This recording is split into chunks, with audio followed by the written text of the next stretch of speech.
हिमाचल में तो बहुत सारे ब्यूटीफुल विलेजेस हैं, पर अभी भी हिमाचल के इस पार्ट से काफ़ी लोग अनजान हैं, क्योंकि ना तो ये शिमला के पास है ना मनाली के। शिमला से ऑलमोस्ट 200 किलोमीटर दूर ये जगह है हिमाचल की किन्नौर वैली।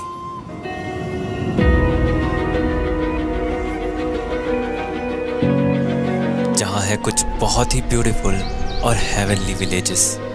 और हेवन जाने का रास्ता तो कहाँ ही आसान होगा। वर्ल्ड के सबसे डेंजरस रोड्स में से एक हिंदुस्तान तिब्बत हाईवे से शुरू होती है किन्नौर वैली। और क्योंकि यहाँ ज़्यादातर पहाड़ मिट्टी से नहीं बल्कि चट्टानों से या इन बड़े बड़े रॉक से बने हैं, तो इन रोड्स को बनाने के लिए करनी पड़ी हाफ टनलिंग, जो कुछ ऐसी दिखती है।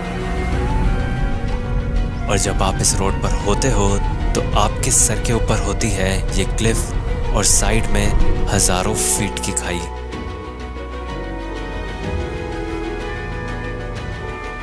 पर इस रोड को पार करके आप पहुंचते हो किन्नर कैलाश के इन ऊंचे ऊंचे पहाड़ों के पास बसे एक विलेज में, जिसका नाम है कल्पा।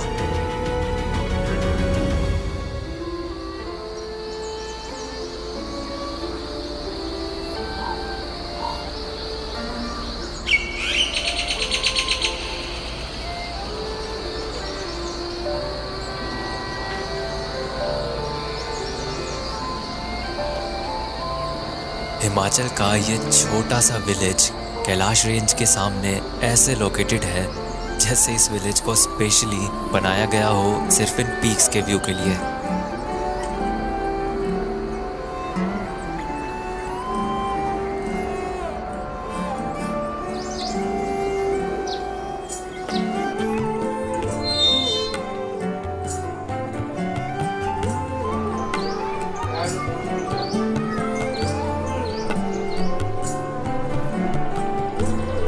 कल्पा ऐसी जगह है जहाँ घूमने के लिए आपको कार या बाइक की ज़रूरत नहीं, बल्कि इस पूरे गांव में बस चलकर ही यहाँ के हर कोने कोने में घूम सकते हैं, जिससे यहाँ की शांति और कामनेस को आप करीब से फील कर पाएंगे।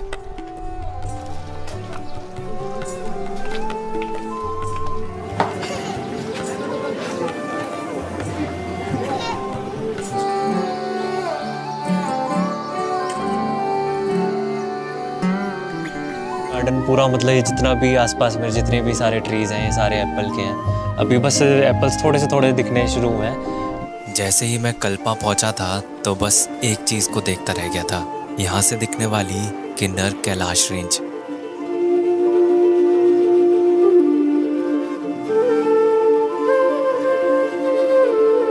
और चाहे आप चल रहे हो, बैठे हो या कुछ भी कर रहे हो, जैसे ही आपको इनका व्यू दिखता है आप सब छोड़कर बस इन पीक्स को ही देखने लगते हैं। और मैं तो इनको एक बार देखने के बाद सनलाइट जाने तक बस यूं ही देखता रहा।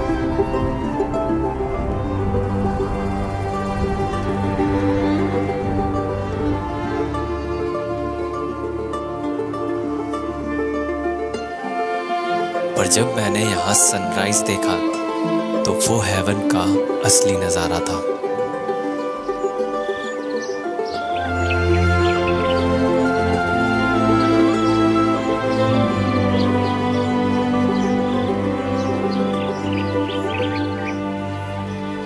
इस रेंज के सारे पीक्स 19,000 फीट की हाइट से भी ज़्यादा के हैं, जिसमें से हर एक पीक की यहाँ के लोगों की ज़िंदगी में एक अलग अहमियत है।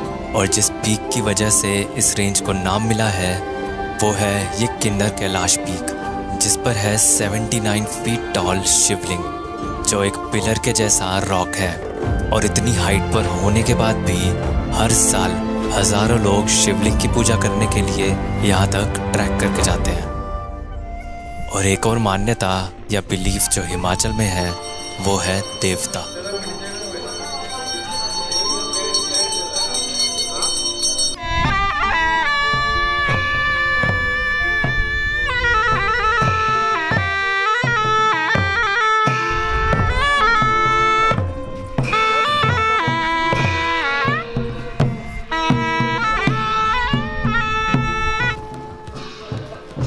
सारे गांव वाले मिलकर इस पर्व या फेस्टिवल का हिस्सा बनते हैं। जहां कुछ लोग देवता के रथ को ले जाते हैं, वहीं गांव के बाकी लोग देवता का प्रसाद बनाते हैं। देवता का प्रसाद बना रहे जी? हाँ जी, देवता का प्रसाद पूजा के लिए। क्या क्या बना रहे हैं? क्या चीज़ें? सब्जी, हलवा, चपाती, पूरी मिलेगा। फिर उसके साथ वो चलता है शराब, छांग। छांग दूसरा होता है, शराब दूसरा होता है। शराबें चलती है। मदिरा। पैसे वैसे कौन देता है इन सब कराने के? मंदिर डोनेशन करते हैं सर। मंदिर की डोनेशन। दारू आता भी हर घर से आता है, हर घर से दारू है। अच्छा, तो मतलब दारू को भी प्रसाद में ही चढ़ाते हैं, क्या होता है? अच्छा, सारे गांव वाले पीते हैं फिर? औरतें सब पीती हैं? औरतें नहीं पीती। औरतें नहीं पीती? नहीं बाबू, हाँ तो मैं बोलो बनी।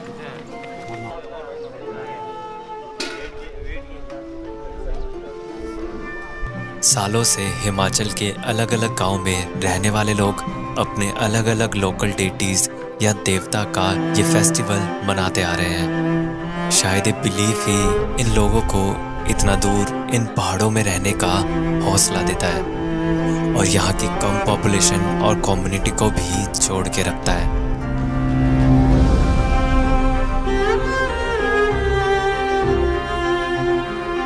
ये तो किन्नौर का बस एक विलेज था, पर किन्नौर का एक और बहुत ही ब्यूटीफुल विलेज है जो कल्पा से भी 100 किलोमीटर दूर है। स्पीति वैली के शुरू होने से पहले है किन्नौर का हाईएस्ट विलेज नाको।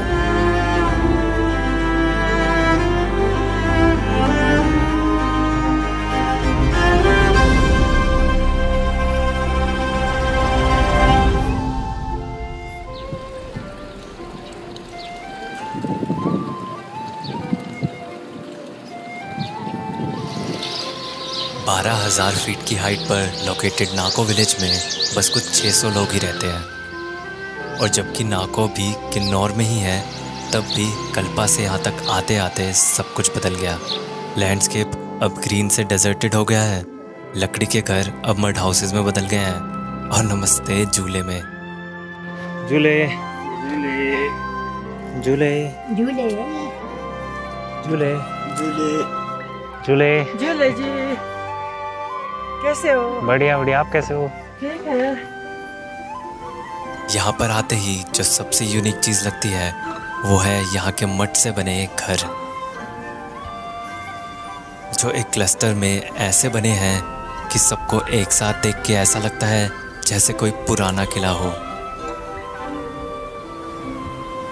क्योंकि इन 4G मोबाइल टावर के अलावा यहाँ ज़्यादातर चीज़ें अभी भी सदियों पुरानी हैं।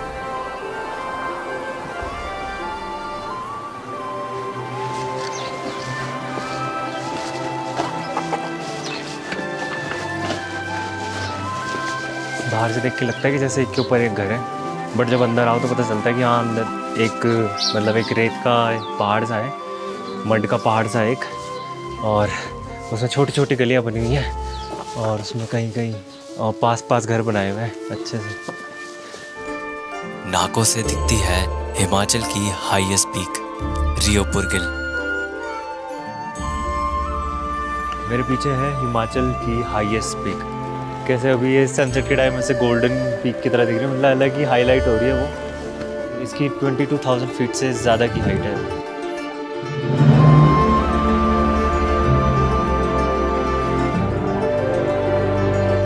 मतलब इतनी ज़्यादा हाइट पे है कि आपको अभी तक सनसेट की रेज इस पे दिखेगी, जबकि पूरा नाको विलेज जो कि 11,000 फीट की हाइट पर है, तब भी उसमें पूरे में सनसेट हो चुका है, कोई सनलाइट नहीं है, बस उस पीक पे एकदम सनलाइट दिख रही है, इसकी हाइट इतनी ज़्यादा है।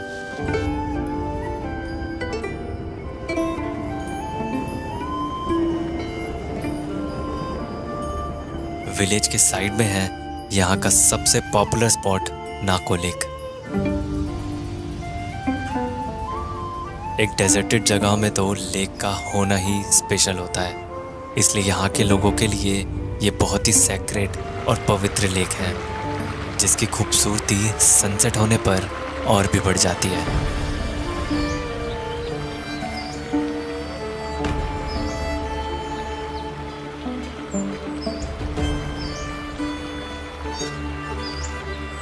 लेक से कुछ दूर हाइक करके आता है यहाँ का हाईएस्ट पॉइंट, जिस पर बना है एक बुद्धिस्ट टेम्पल।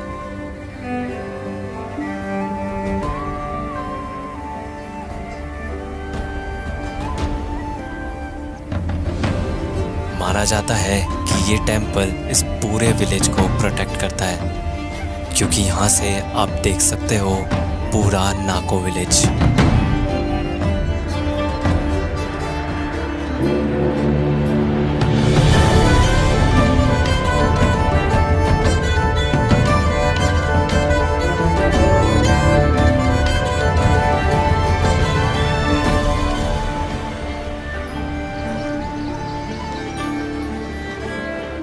नाको तो काफ़ी ज़्यादा क्लोज है, मतलब 20-25 किलोमीटर है बस यहाँ से जो तिब्बत बॉर्डर है। पीछे भी कुछ नहीं है, आगे भी कुछ नहीं है, बहुत थोड़े थोड़े छोटे छोटे विलेजेस है, काफ़ी ज़्यादा रिमोट है।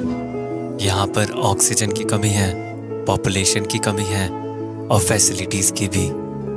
इतनी हाइट पर आते आते बहुत कुछ कम हो जाता है, पर जो चीज़ शायद बढ़ जाती है वो है एक दूसरे के साथ रहने की स्पिरिट। इन विलेजेस की गलियों में चलकर या बसेस में घूमकर मुझे ऐसा लगा जैसे यहाँ सब एक दूसरे को जानते हैं। शायद जब लोग कम हो जाते हैं तभी लोगों को लोगों की अहमियत पता चलती है। और शायद जब आप भी यहाँ आए तो क्या पता आपके शहर से ज़्यादा आपकी यही जान पहचान हो जाए।